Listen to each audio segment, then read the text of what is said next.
সাহাবায়ে কেরাম রাদিয়াল্লাহু তাআলা আজমাইন, মুসলিমায় সাহাবায়ে কেরাম মক্কায় কালেমা গ্রহণ করে নিজেরা মক্কায় ঈমান আমল নিয়ে টিকতে না পেরে যে সাহাবায়ে কেরাম মক্কা থেকে প্রায় 500 মাইল রাস্তা পাড়ি দিয়ে মদিনায় এসে উঠেছিলেন, সে সাহাবায়ে কেরাম রাদিয়াল্লাহু তাআলা আজমাইন মাত্র 400 সাহাবায়ে কেরাম মদিনায় এসে ইসলামের দাওয়াত দেওয়া আরম্ভ করেছেন। 9 বছর লাগে নাই। আল্লাহর হাবিব জনাবে রাসূলুল্লাহ সাল্লাল্লাহু আলাইহি ওয়াসাল্লাম মাত্র 6-7 বছরের ব্যবধানে মক্কা বিজয়ের আগে 10,000 সাহাবায়ে কেরামদের কাফেলা তৈরি করেছেন। সুবহানাল্লাহ ওয়া বিহামদিহি।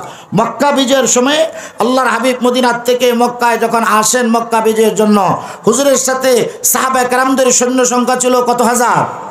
10,000 সাহাবায়ে কেরাম মক্কায় আসলেন। আর আল্লাহ সুবহানাহু ওয়া তাআলা ফতহ মক্কাকে আল্লাহর হাবিবের সামনে উপহার দিয়া দিলেন।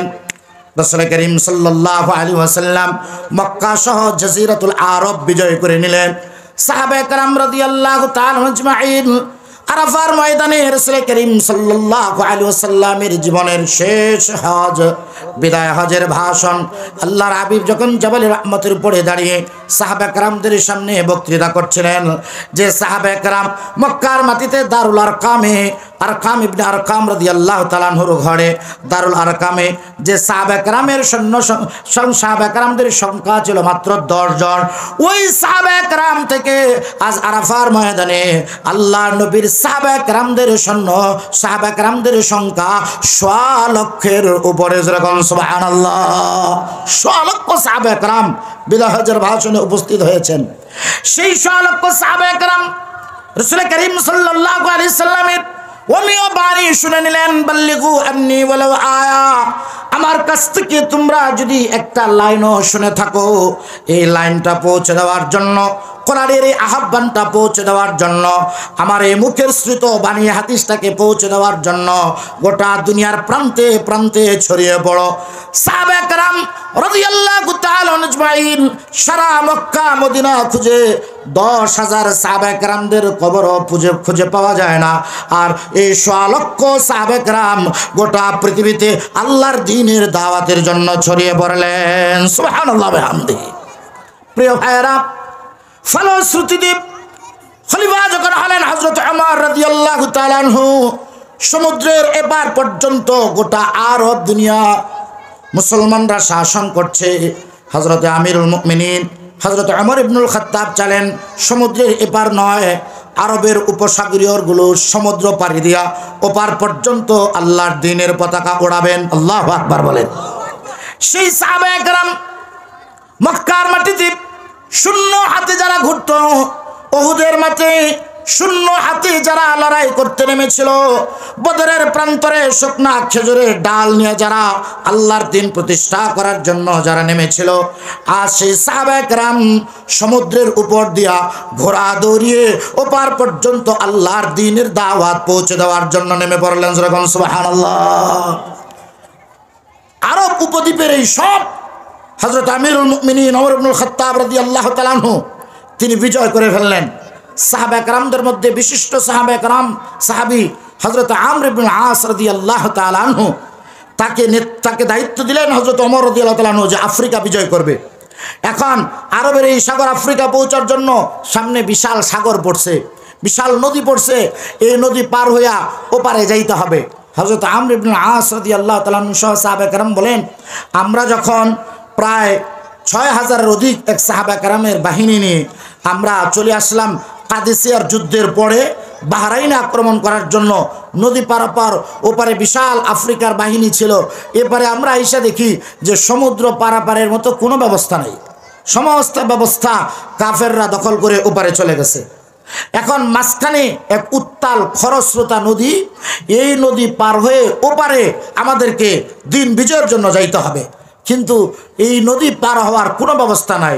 এক তো নদী হচ্ছে খরস্রোতা, দুই গভীর এবং খুবই জোয়ার খরস্রোতা গভীর, এই নদী পার হয়ে ওপারে আমরা কেমনে যাব? তো সাহাবায়ে কেরামের সামনে হযরত আমর ইবনে আস যিনি সেনাপতি, তিনি ডাক দিয়ে বললেন, হে আল্লাহর নবীর সাহাবীরা বলুন তো, ওই পারে দেখা যায় ইসলামের দুশমনেরা আছে, রয়েছে, ওপারে বিশাল জনপদ, ওপারেও রয়েছে দুশমনদের বিশাল বাহিনী, মাঝখানে বিশাল নদী আর সমুদ্র। আমাদেরকে এই সমুদ্র সামনে আমাদের সামনে বাধা হয়ে দাঁড়ালো। আল্লাহর নবীর সাহাবীরা বলেন তো, আমরা কি এপার পর্যন্ত থাকবো, নাকি এই সমুদ্রের উত্তাল সমুদ্রের উপর দিয়া ঘোড়া দৌড়িয়ে ওপার পর্যন্ত আমরা আল্লাহর দ্বীনের পতাকা নিয়ে যাব? সুবহানাল্লাহ ওয়া বিহামদিহি।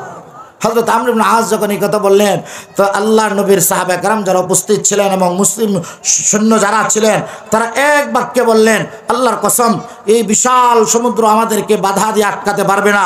এই সমুদ্রের উপর দিয়া ঘোড়া দৌড়াইয়া ওপারে আল্লাহর দুশমনদের সাথে লড়াই হবে, এবং ওই জনপদেও আমরা আল্লাহর দ্বীনের পতাকার কথা, আল্লাহর দ্বীনের কথা এবং আল্লাহর দ্বীনের পতাকা আমরা উড্ডীন করবো। যেরকম সুবহানাল্লাহ ওয়া বিহামদিহি।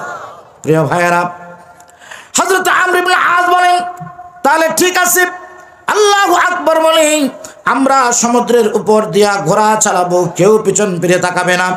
হযরত আমর ইবনে আস বলেন, আমরা যখন এই মশওয়ারা করে আল্লাহু আকবার বলে আমরা আমাদের ঘোড়াগুলি সমুদ্রের ভিতর দিয়ে চালায়া দিলাম।